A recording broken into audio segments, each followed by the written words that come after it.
Good day.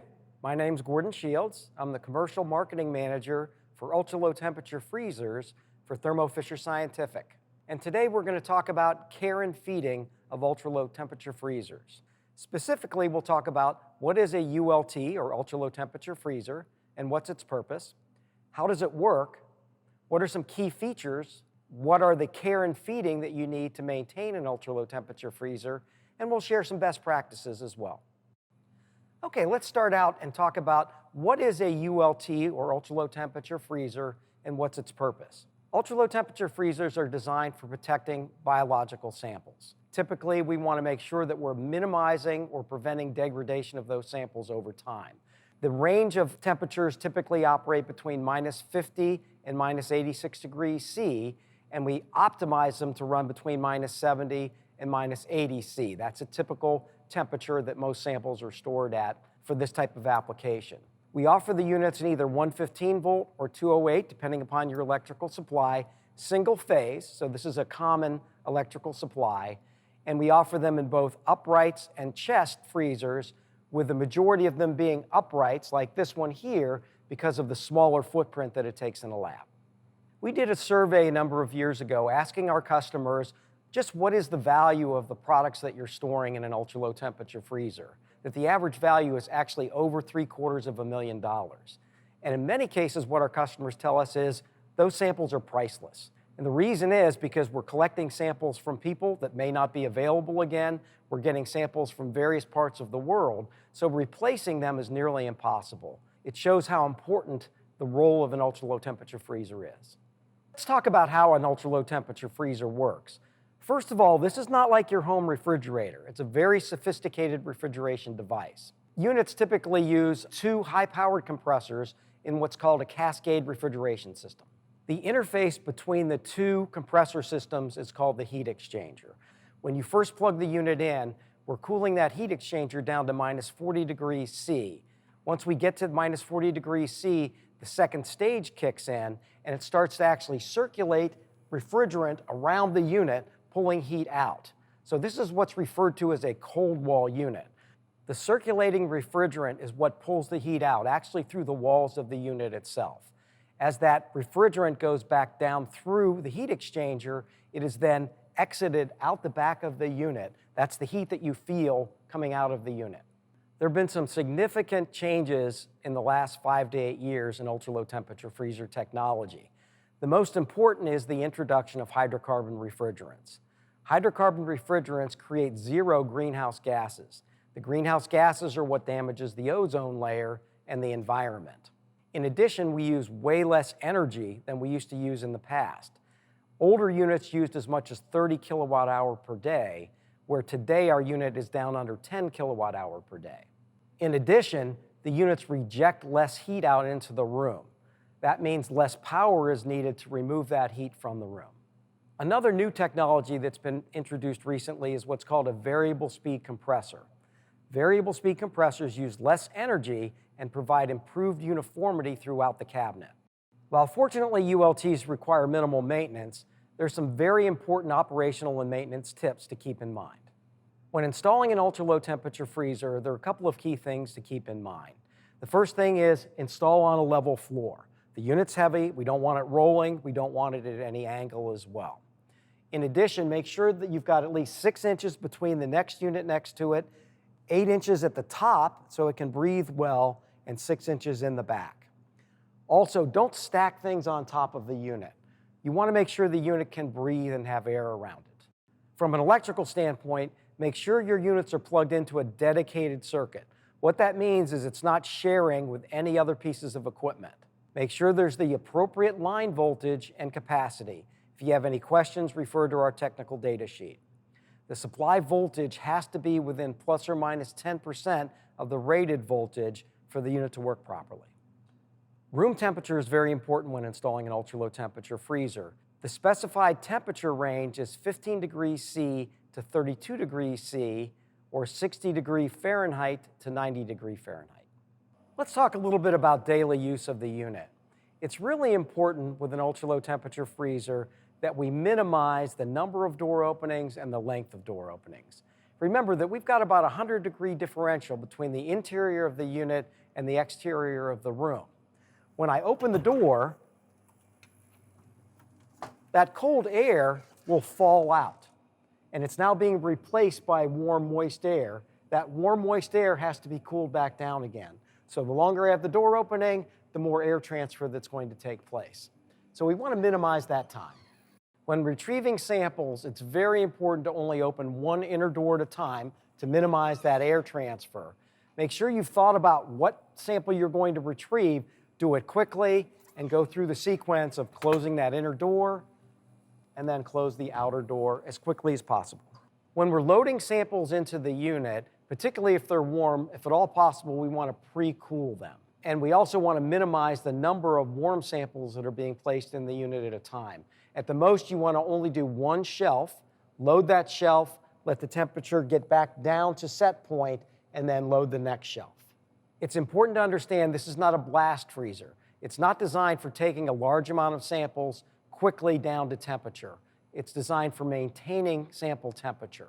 So remember, don't load it too heavy with warm product. It's very important to keep a filter clean. If that filter gets filled up with dirt, it actually chokes the unit and doesn't allow it to breathe. This results in heat buildup and actually can create premature wear on the unit over time. To access the filter, it's a matter of opening the lower access door. You see I can get the filter here, remove the filter from the holder, and now I can either vacuum it or clean it with soap and water and allow it to dry thoroughly before replacing it. One additional place to check would be the condenser. Make sure there's not a lot of dirt that's packed in that condenser. It can be vacuumed out very easily. Here you can see some examples of some really dirty filters. Please don't allow your filters to get to this point. Keep them clean. You'll have a much happier ultra-low temperature freezer. Every ultra-low temperature freezer includes a battery. And here's where the battery is located. That battery's purpose is to operate the display in case of a power outage. It will only operate while that battery has charge in it, and it does not operate the unit, only the display. Like your car battery, an ultra-low temperature freezer battery needs to be replaced from time to time. To check the status, it's very simple. All I have to do is hit the heart, hit the conditions detail, and I can see here it's 13.6 volts, which is factory voltage. If that drops below 11.9, you'll get an alarm.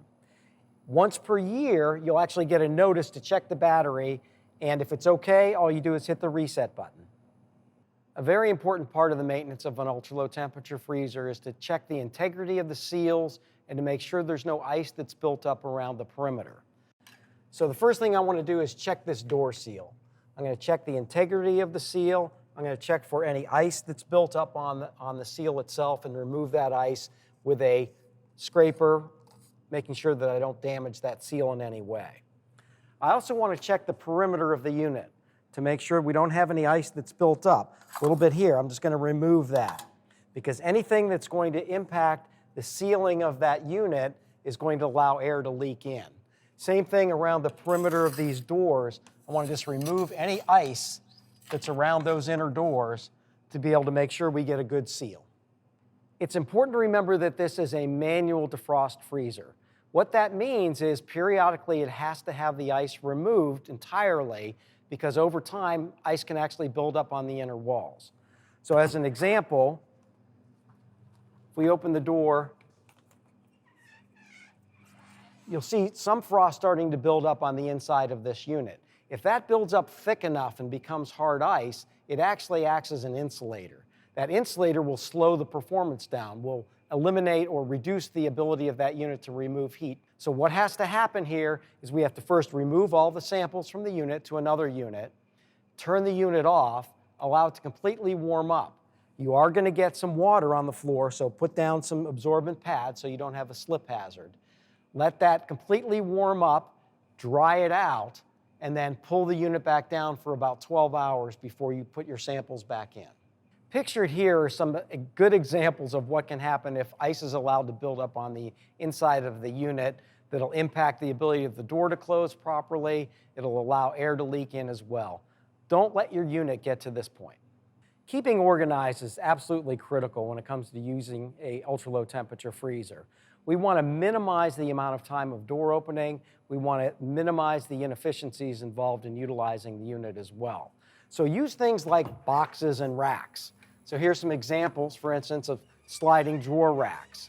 We also can use barcoded tubes to quickly locate and identify samples. We can use barcode readers quickly as well. All those things will help to minimize the amount of time to get those samples in and out of the ultra-low temperature freezer. Minimizing that time means less frost and ice buildup, less maintenance, and ultimately a happier freezer. Here's an example of a picture of a disorganized freezer. So imagine trying to find your samples in this freezer quickly and efficiently. If you're using boxes, racks, barcodes, matrix-type tubes, you're going to be able to find your samples more quickly, put less stress on the ultra-low temperature freezer. Let's talk about a couple of operational hints to keep in mind. One, keep your freezer as full as possible. A full freezer is a happy freezer. It keeps the samples around it colder with having those samples in there. It also minimizes the air displacement when you do a door opening, and that creates less frost and air transfer in that process of door opening.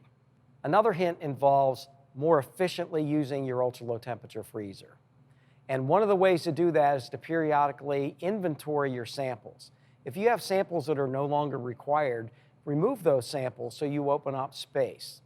You want to be able to use that to its full efficiency. It's an expensive asset. Let's talk about fleet management for a moment. It's very important to think through having a retirement and replacement program.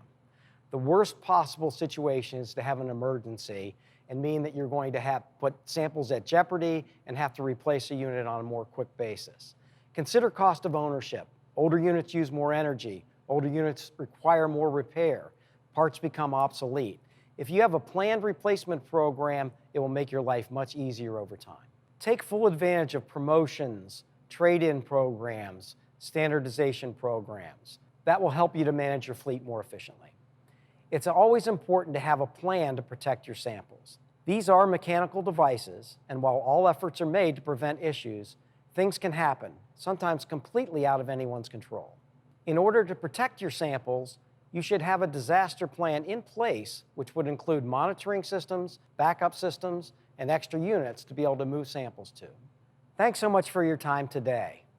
Remember, an ounce of prevention means equipment longevity, reduced service issues, increased energy efficiency, cost savings, and ultimately peace of mind and sample security. Thank you.